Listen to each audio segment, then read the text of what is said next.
Hello ChatGPT, how is it going? Hey there, I'm doing great. Thanks for asking. How about you? Hope you're having an awesome. Actually, today I need your assistance on a topic learning from failure or turning setbacks into opportunities. Absolutely, that's a really powerful topic. There's so many angles to explore, like how to reflect on mistakes, how to reframe failure, and how to grow from it. Let me know specific aspects you're curious about, and we can dive right in. Yes, I tell you. Would you please tell me what does learning from failure mean? Of course, learning from failure essentially means reflecting on what went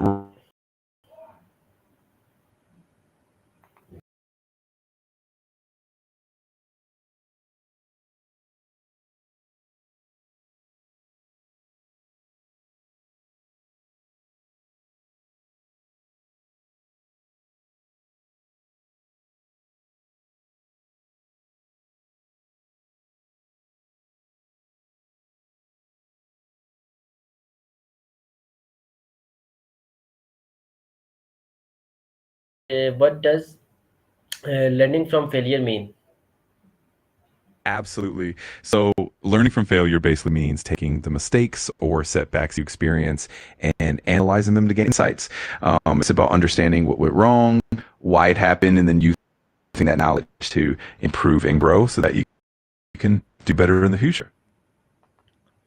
Okay, good. Now tell me, why is failure important for growth? Yeah, definitely. Failure is super important because it teaches us valuable lessons that success often doesn't. It helps us identify our weaknesses, refine our strategies, and build resilience.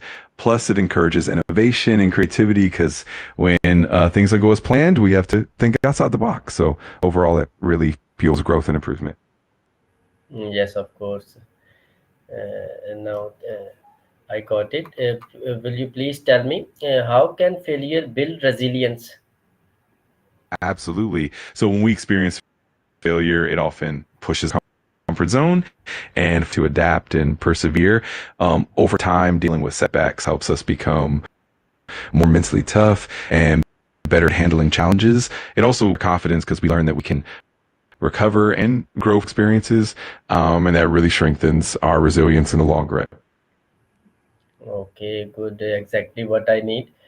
Now, please explain what mindset helps people learn from failure. Great question. Usually, a growth mindset really helps. That means believing that abilities and intelligence can be developed through effort and learning. So, when someone has a growth mindset, they see failure as an opportunity to improve rather than a reflection of their limits. This mindset encourages curiosity, resilience, and a willingness to learn from mistakes. Okay, I got it. Please tell Awesome. me why do some people avoid taking risk after failure? Yeah, definitely. Often people avoid taking risks after failure because of fear, disappointment, anxiety, or even a hit to their self confidence. Sometimes it can lead to a fear of judgment or the feeling of failure defining them. Um, it can also be a protective mechanism to avoid further pain. So it's definitely something that takes time and support to overcome. Exactly. I think they fear of repeating mistakes and want to protect their self-esteem. Okay, now tell me, how can reframing failure be helpful? Yeah, reframing failure is super helpful because it involves changing your perspective on the setback. Instead of seeing it as an outcome, you can view it as a valuable learning experience or a stepping stone toward growth. This mindset helps you stay motivated, reduce fear, and build resilience. It also encourages more creativity and openness to trends, which is awesome for personal and professional growth. Okay, I got it. Awesome. Now I'm tell glad that me, makes. what role does reflection play in learning from failure? Yeah, reflection plays a huge role. It's all about taking the time to look back on what happened, analyzing what worked and what didn't, and understanding the lessons hidden in those experiences. Reflection helps you gain deeper insights, recognize patterns, and make more informed decisions moving forward. It's kind of like turning those experiences into a roadmap for future success. Okay, thank you. Now, please tell me, how can failure lead to innovation? Absolutely. Failure spark innovation because it often forces us to rethink approaches and explore new possibilities. No worries. I'll pick up right. So when something doesn't work out, it really pushes us to think outside the box and experiment with different solutions. That process of trial and error is actually a key driver of creativity and innovation. Ultimately, failure helps us refine ideas, discover new paths, and come up with breakthrough solutions that we might not have considered otherwise. Okay, exactly.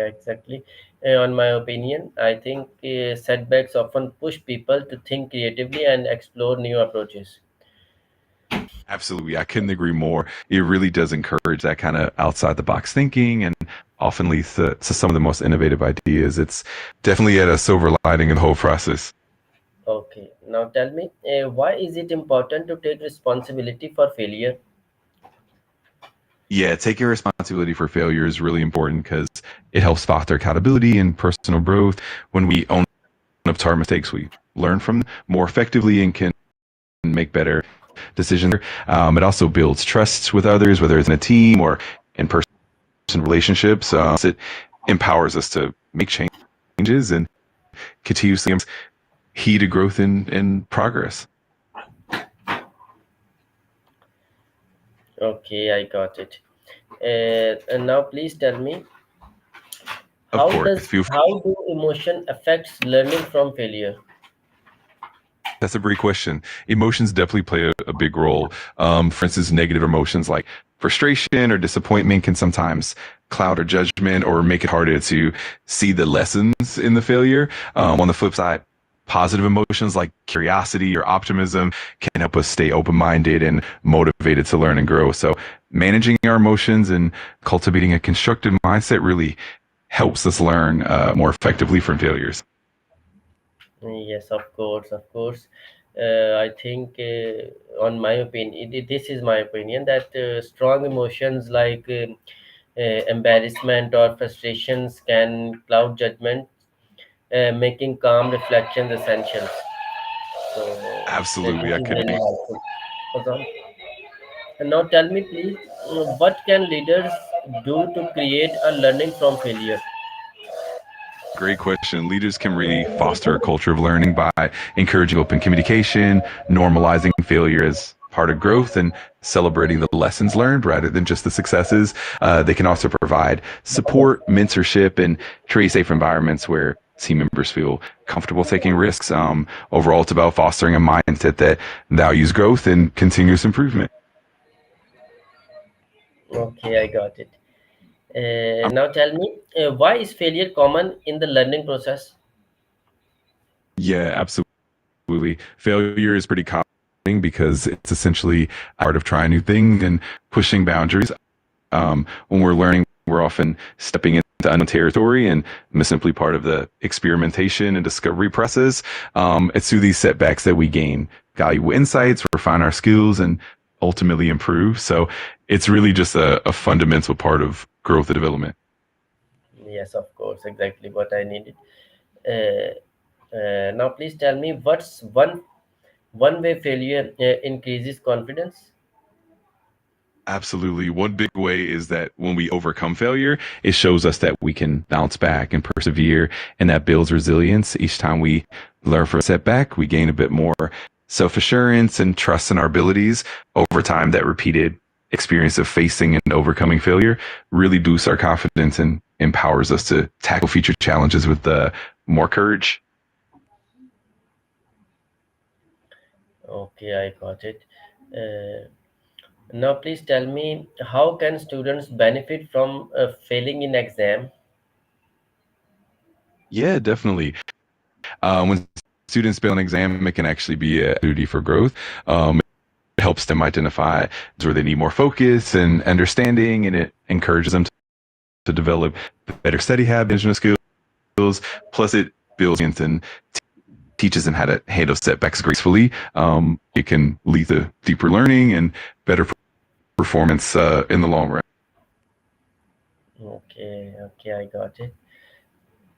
Now tell me, why should you avoid comparing your failure to others? Yeah, that's a really important point. Comparing your failure to others can actually create unnecessary stress and self doubt because everyone's journey and circumstances are different. Instead, focusing on your own progress and growth helps maintain motivation and self compassion. It's much more productive to learn from your own experiences and celebrate your own improvements rather than measuring yourself against someone else. Yes, exactly what I think. That everyone journey is different. So please tell me, last but not the least, please tell me, how do small failures prepare you for big challenges? Absolutely. Small failures are like stepping stones that build your resilience, teach you important lessons, and help you refine your skills. Over time, these smaller setbacks prepare you mentally and emotionally for challenges by making you more adaptable and more confident. They also have problem solving skills and the ability to handle setbacks with grace. All of that adds up and ultimately prepares you for bigger and more complex challenges down the road. Okay, thank you, ChatGPT, for your assistance. You explained really well. I hope we will meet again. So take You're care. so welcome. You too. Take care, and I'm looking forward to our next chat. Great one. Thank you. You're welcome. Anytime, and have a fantastic day.